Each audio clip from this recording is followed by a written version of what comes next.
যেতিয়া তেওঁ গান গাই আছিলে বাৰ্লিনত হয় তেতিয়া তেওঁ দেখিছিলে হাজাৰ হাজাৰ দৰ্শক তাৰ মাজতে দেখিছিলে প্ৰায় তোমাৰ এইজৰা এজন ল'ৰা হ'ব হয় নিগ্ৰো ল'ৰাজন হয় তেওঁক হেণ্ডকাপ লগাই পেলাই পুলিচে থিয় কৰাই থৈছে বুজিছোঁ তেওঁ ভূপেন দাই সুধিলে এই ল'ৰাজনক এনেকৈ কিয় থৈছে তাৰপিছত মানে তেওঁ অফিচাৰজন আহি পেলাই ক'লে ভূপেন দাক মঞ্চত উঠি পেলাই ক'লে যে তেওঁ বিদ্ৰোহী গীত হেৰি কৰে এনেকুৱা ধৰণৰ কথা ক'লে ৰিভলিউচনাৰী ছং গায় আৰু সেইকাৰণে তেওঁক ইতিমধ্যে মানে ফাঁচীৰ হুকুম জাৰি কৰা হৈছে আৰু খুব সোনকালে তেওঁৰ হেৰি হ'ব আৰু তেওঁৰ শেষ ইচ্ছা আছিলে যে ভূপেন হাজৰিকাৰ লগত তেওঁ মঞ্চত উঠি এটা গান গাব আচ্ছা আচ্ছা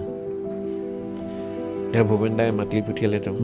মাতি পেলাই তেওঁ we are on the same boat brother গালে হয় হয় গোৱাৰ পিছত তেতিয়া মানে ভূপেন দাই যিমান মানুহ আছিলে সকলোকে ৰিকুৱেষ্ট কৰিলে যে এইজন শিল্পীক জীয়াই থাকিবলৈ দিয়ক আপোনালোকে আমি সকলোৱে হেৰি কৰোঁ গোটেই মানুহে সেই চৰকাৰখনলৈকে তেনেকৈ মানে হেৰি কৰিলে যে হেৰি কৰিব লাগে জীয়াই থাকিবলৈ দিব লাগে তেওঁলোকক সেইটো খাৰিজ কৰিব লাগে তেনেকৈ তাৰ কিছুদিনৰ পিছত ভূপেন হাজৰিকালৈ এখন চিঠি আহিছিল চিঠিখনত লিখিলে তেওঁ মানে ভূপেন হাজৰিকাক ধন্যবাদ দি পেলাই সেই চৰকাৰে লিখিলে যে আপোনালোকৰ ৰিকুৱেষ্ট আমি ৰক্ষা কৰিলোঁ তেওঁক আমি মানে হেৰি নকৰিলোঁ ফাঁচি দিয়াটো তেওঁক খাৰিজ কৰি পেলাই তেওঁ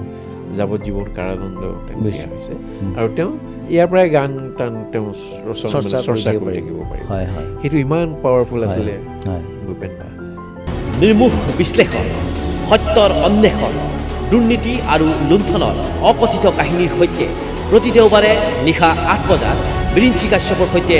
অদম্যৰ বুকুত কিছু আলাপ কিছু চিন্তা চাবলৈ নাপাহৰিব।